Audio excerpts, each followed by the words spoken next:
இப்போ நம்முடைய பள்ளிகளில் பொது தேர்வு நடத்துகிறோம், பப்ளிக் எக்ஸாம். 10ஆம் வகுப்பு மாணவர்களுக்கு பப்ளிக் எக்ஸாம் நடத்துகிறோம், 12ஆம் வகுப்பு மாணவர்களுக்கு பப்ளிக் எக்ஸாம் நடத்துகிறோம். இந்த நியூ எஜுகேஷன் பாலிசி, புதிய கல்விக் கொள்கை வந்ததுன்னா ஏற்றுக்கிட்டோம்னா 5ஆம் வகுப்பு மாணவர்களுக்கு பொது தேர்வு பப்ளிக் எக்ஸாம், 5th ஸ்டாண்டர்டுக்கு பப்ளிக் எக்ஸாம், அதே மாதிரி 8ஆம் வகுப்புக்கு பப்ளிக் எக்ஸாம். நம்ம அரசு, தமிழக அரசு அதிகமான மாணவர்கள் படித்து மேற்படிப்புக்கு போகணும்னு நம்ம முயற்சி பண்ணிக்கிட்டு இருக்கிறோம். 5ஆம் வகுப்புலையும் 8ஆம் வகுப்புலையும் பொது தேர்வு வச்சு தோல்வி அடைகிற மாணவன் மேற்படிப்பு படிப்பை முயற்சிப்பானா? எனவேதான் நம்முடைய தலைவர் அவர்கள் தெளிவாக சொல்லிட்டாங்க, நீங்க ஒன்றிய அரசு எங்களுக்கு நிதி தரலனாலும் பரவாயில்ல, புதிய கல்விக் கொள்கையை தமிழ்நாடு அரசு ஏற்க முடியாதுன்னு நம்முடைய முதலமைச்சர் அவர்கள் தெளிவாக சொல்லிட்டார். அது மட்டும் இல்ல, சொன்னது மட்டும் இல்ல, நம்முடைய பள்ளிகளுக்கு தேவையான நிதியை தமிழ்நாடு அரசே தரும்னு நம்முடைய முதலமைச்சர் அவர்கள் துணிச்சலோடு அறிவிச்சிருக்கிறாங்க. எவ்வளவு ஏழ்மையான நிலைமையிலையும் பண நெருக்கடி இருந்தாலும் குழந்தைங்களை நல்லா படிக்க வைக்கணுங்கிறது தானே தமிழ்நாட்டில் இருக்கக்கூடிய ஒவ்வொரு பெற்றோர்களுடைய கனவாக இருக்க முடியும். அந்த கனவை நிறைவேற்ற பணியைத்தான் நம்முடைய முதலமைச்சர் அவர்கள், நம்முடைய திராவிட மாடல் அரசு செய்துகிட்டு இருக்கு. அதே போல குறிப்பிட்டது போல கடந்த ஆண்டு டிசம்பர் மாதம் பெங்கல் புயலால தமிழ்நாடு பல மாவட்டங்கள், சென்னை, விழுப்புரம், கடலூர், கள்ளக்குறிச்சி, கிருஷ்ணகிரி, இப்படி பல மாவட்டங்கள் பாதிக்கப்பட்டுச்சு.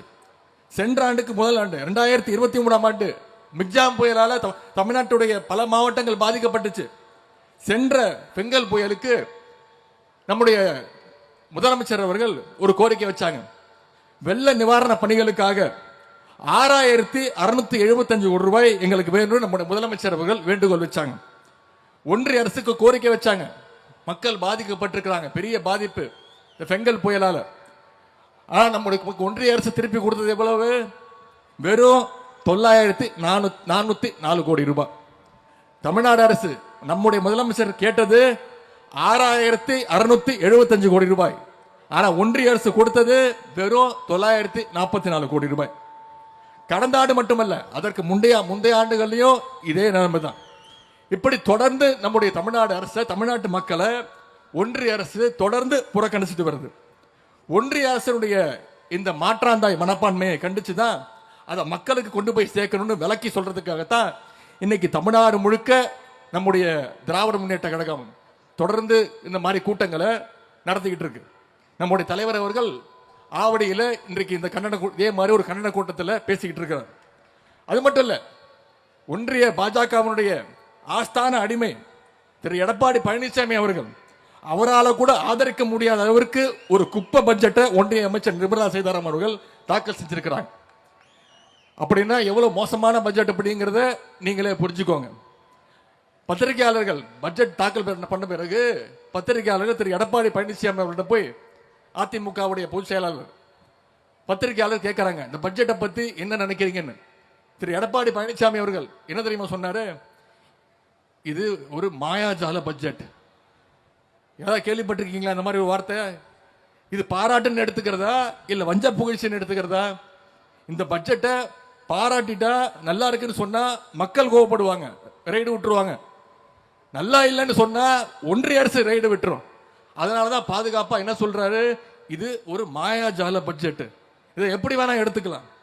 தமிழ்நாட்டுக்கு எவ்வளவு திட்டங்களுக்கு நிதி ஒதுக்க சொல்லி நம்முடைய முதலமைச்சர்கள் எத்தனையோ முறை கோரிக்கை வச்சிருக்கிறாங்க. அதுல ஒண்ணுக்கு கூட இதுவரைக்கும் நிதி ஒதுக்கல. தேசிய நெடுஞ்சாலைகள், ரயில்வே திட்டங்கள், சென்னை கோவை மெட்ரோ ரயில் திட்டங்கள், இப்படி எந்த விதமான ஒரு அறிவிப்பு கூட இந்த ஒன்றிய அரசு பட்ஜெட்ல அறிவிக்கல. இவ்வளவுக்கும் நம்முடைய தமிழ்நாடு இந்தியாவுடைய வளர்ச்சிக்கு, இந்தியாவுடைய ஜிடிபி கிராஸ் டொமஸ்டிக் ப்ரொடக்ஷன் அப்படின்னு சொல்லுவாங்க, இதுல இந்தியாவில் இருக்கக்கூடிய 28 மாநிலங்கள்ல நம்முடைய தமிழ்நாடு தான் 2வது இடம். அதாவது இந்தியாவோட வளர்ச்சிக்கு பங்கு செலுத்துவதில் நம்முடைய தமிழ்நாடு 2வது இடத்துல இருக்கு. அப்படிப்பட்ட நம்முடைய தமிழ்நாடைய வஞ்சித்திருக்கு நம்முடைய ஒன்றிய பாஜக அரசு. அது மட்டுமல்ல, 2014-15ஆம் ஆண்டு நிதியாண்டு முதல் 2022-23 நிதியாண்டு வரை கடந்த 8 வருடங்கள்ல வருமான வரி, இன்கம் டாக்ஸ், டைரக்ட் டாக்ஸா நாம தமிழ்நாட்டிலிருந்து கட்டியிருக்கக்கூடிய ஒன்றிய அரசுக்கு செலுத்திருக்கக்கூடிய தொகை எவ்வளவு தெரியுமா? 6,23,000 கோடியை ஒன்றிய அரசுக்கு நாம வரி பணமா கட்டியிருக்கிறோம். இந்த 8 வருடங்கள்ல 6,23,000 கோடியை நாம ஒன்றிய அரசுக்கு கொடுத்திருக்கிறோம். ஆனா தமிழ்நாடு அரசுக்கு ஒன்றிய அரசு திருப்பி எவ்வளவு தெரியுமா கொடுத்திருக்கு? வரி பகிர்வு வெறும் 58,000 கோடி. நாம கொடுத்தது 6,23,000 கோடி. நமக்கு திருப்பி வந்தது வெறும் 58,000 கோடி. ஆனா அதை உத்தரப்பிரதேச மாநிலம் எடுத்துக்கோங்க, அவங்களுக்கு 2,55,000 கோடியை ஒன்றிய அரசு கொடுத்திருக்கு. இதுல ஒன்றிய அரசினுடைய தன்னாட்சி அமைப்பான நிதி ஆயோக் ஒவ்வொரு ஆண்டும் அவங்க சர்வே பண்ணுவாங்க. ஒவ்வொரு மாநிலமா பயணம் பண்ணி சர்வே பண்ணுவாங்க. எந்த மாநிலம் எவ்வளவு செலவு செஞ்சிருக்கு, அரசு திட்டங்களுக்கு எவ்வளவு செலவு பண்ணியிருக்கு, அதன் மூலம் மக்களுக்கு எவ்வளவு பயன் அப்படின்னு. அதுதான் நிதி ஆயோக் அப்படின்ற ஒரு அமைப்பு. அதுல எந்த மாநிலம் சிறந்து செயல்படும் பார்த்துட்டு ஒரு அறிக்கையை தயார் பண்ணி அவங்க தாக்கல் பண்ணுவாங்க. அதே மாதிரி ஒன்றிய அரசுடைய நிதி அமைச்சகம் சார்பாக ஒவ்வொரு வருஷமும் பொருளாதார ஆய்வறிக்கை சமர்ப்பிக்கப்படும். இந்த 2 அறிக்கையிலையும் இந்திய ஒன்றியத்திலேயே பொருளாதாரம், கல்வி, தொழில்துறை, மகளிர் முன்னேற்றம், சுகாதாரம் அப்படின்னு 13 துறைகள்ல இந்தியாவிலேயே தமிழ்நாடு தான் முதல் மாநிலமா சாதனை படைச்சிட்டு இருக்கு. அது மட்டும் இல்ல, உயர்கல்வியில சேர்கின்ற மாணவர்கள் ஜிஇஆர் அப்படின்னுவாங்க, கிராஸ் என்ரோல்மெண்ட் ரேஷியோ, பள்ளி கல்வி முடிச்சு காலேஜ் உயர்கல்வி படிக்கிறதுக்கு சேர்ற மாணவர்களுடைய சதவீதம் இந்தியாவுடைய சராசரி எவ்வளவுன்னு பாத்தீங்கன்னா வெறும் 28%, 28%.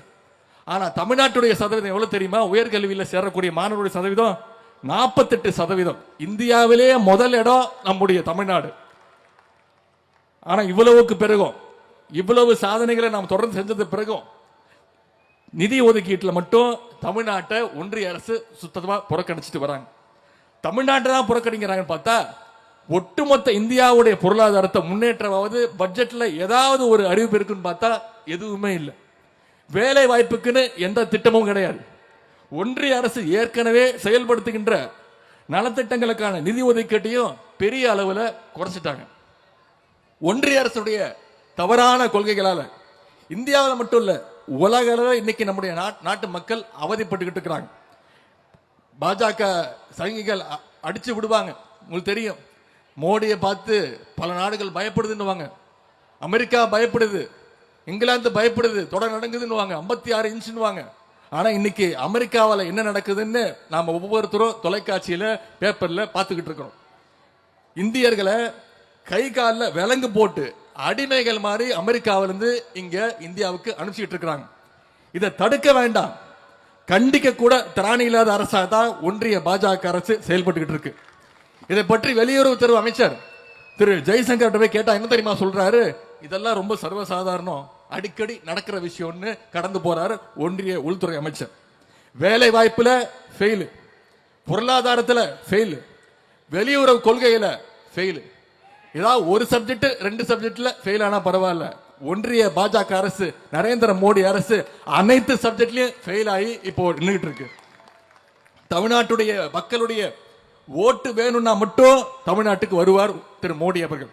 உங்களுக்கு ஞாபகம் இருக்கும், சென்ற நாடாளுமன்ற தேர்தலுக்கு 5 மாதங்களுக்கு முன்பு பிரதமர் திரு மோடி அவர்கள் எத்தனை முறை தமிழ்நாட்டுக்கு வந்தார்? 9 முறை வந்தார். அது மட்டும் இல்ல, வாக்குப்பதிவின் போது எங்க இருந்தாரு? கன்னியாகுமரியில் ஒரு பாறை மேல நின்றுக்கிட்டு தியானம் பண்ணிட்டு இருந்தார். ஆனா தேர்தலுக்கு அப்புறம் ஒரு முறையாவது தமிழ்நாட்டுக்கு வந்தாரா அப்படின்னு நீங்க யோசிச்சு பார்க்கணும். இவங்களுடைய தோல்விகளை மறைக்க கலவரம், மதம், மொழின்னு எதையாவது கிளப்பி விட்டுட்டு இருக்காங்க. தமிழ்நாட்டில் மதவெறியை தூண்டி அரசியல் லாபம் அடைய முடியுமான்னு நம்முடைய சங்கிகள் எதிர்பார்த்துக்கிட்டு இருக்கிறாங்க. நான் இந்த நேரத்தில் உங்கள் முன்பு உறுதியாக சொல்கின்றேன், நம்முடைய திராவிட முன்னேற்ற கழகம் இருக்கின்ற வரை, இந்த மண்ணில் இருக்கின்ற வரை, கருப்பு சிவப்பு கொடியோடு ஒரு திராவிட முன்னேற்ற கழகக்காரர் இருக்கும் வரை இந்த தமிழ்நாட்டில் வன்முறை காடா மாத்தலாம் அப்படின்ற பாசிச பாஜகவோட எண்ணம் ஒருபோதும் பலிக்கவே பலிக்காது. நம்முடைய இளைஞர்களுக்கு ஒன்றிய அரசு தான் வேலை வாய்ப்புகளை வழங்கிட தவறிவிட்டதுன்னா நம்முடைய முதலமைச்சர் அவர்கள் வேலை வாய்ப்புகளை வழங்குவதில் முனைப்போடு உறுதியாக செயல்பட்டுக்கிட்டு வர்றார். அது மட்டும் இல்ல, மகளிருக்கு கட்டணமில்லா பேருந்து, கலைஞர் மகளிர் உரிமை தொகை மாதம் 1000 ரூபாய், புதுமை பெண் திட்டம், தமிழ் புதல்வன் திட்டம், நான் முதல்வன் திட்டம், மக்களை தேடி மருத்துவம் திட்டம், இல்லம் தேடி கல்வியின் திட்டம், இப்படி மாணவ மாணவிகளுக்கு வாரி வாரி பல திட்டங்கள் மூலம் நம்முடைய தமிழக அரசு வழங்கிட்டு இருக்கு.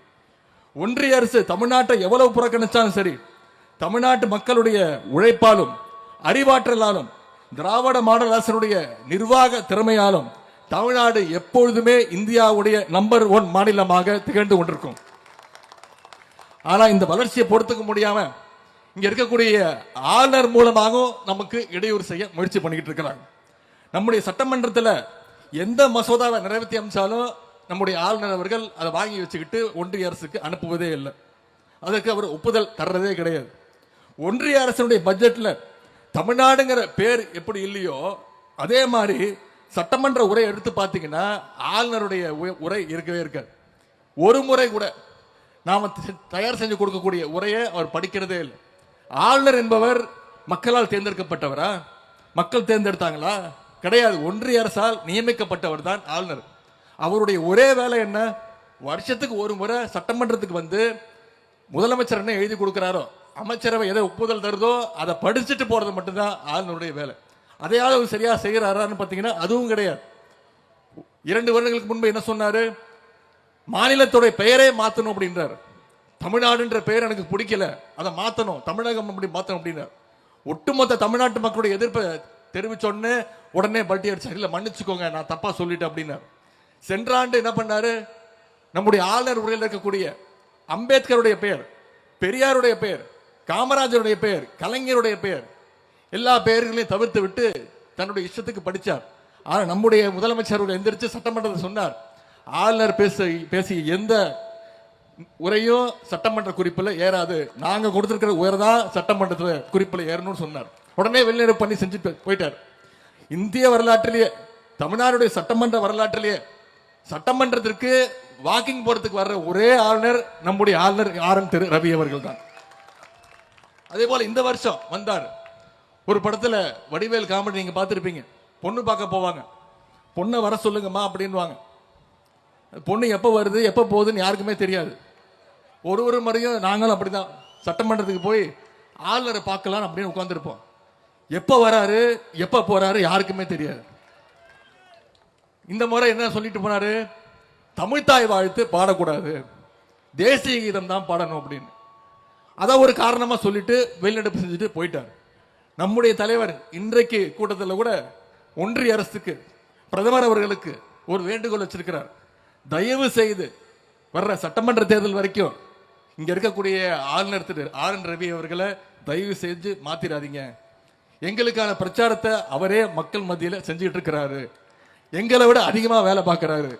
நம்முடைய திராவிட முன்னேற்ற கழகத்திற்காக, திராவிட மாடல் அரசிற்காக அதிகமா வேலை பார்க்கிறாரு.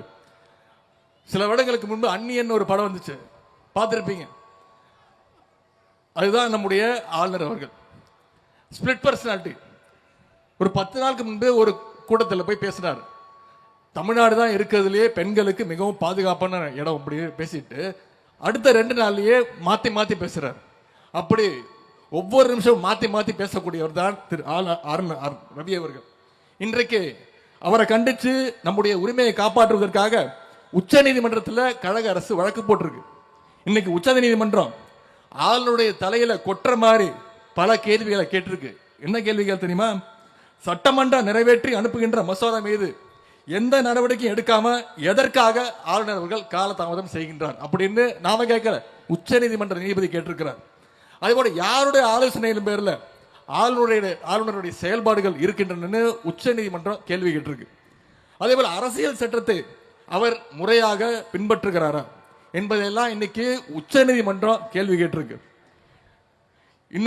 இன்னைக்கு ஒன்றிய அரசு இன்னொரு வேலையை வேகமாக செஞ்சுக்கிட்டு இருக்கு.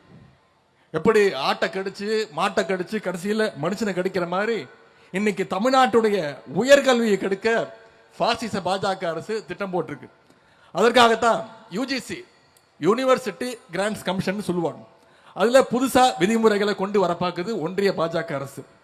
இதை இந்தியாவிலேயே முதல்ல எதிர்த்தது யாருன்னு பாத்தீங்கன்னா நம்முடைய முதலமைச்சர் அவர்கள் தான்.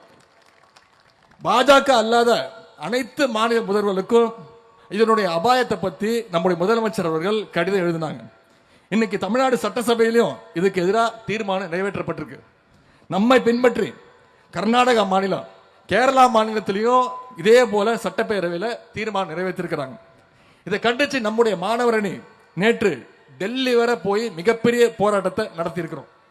தமிழ்நாட்டில் மட்டும் இல்ல, இந்தியாவில் இருக்கக்கூடிய எல்லா மாநிலங்களுடைய உயர்கல்வியும் காவிமய ஆக்கணுங்கிறது தான் சங்கிகளுடைய ஒரே திட்டம்.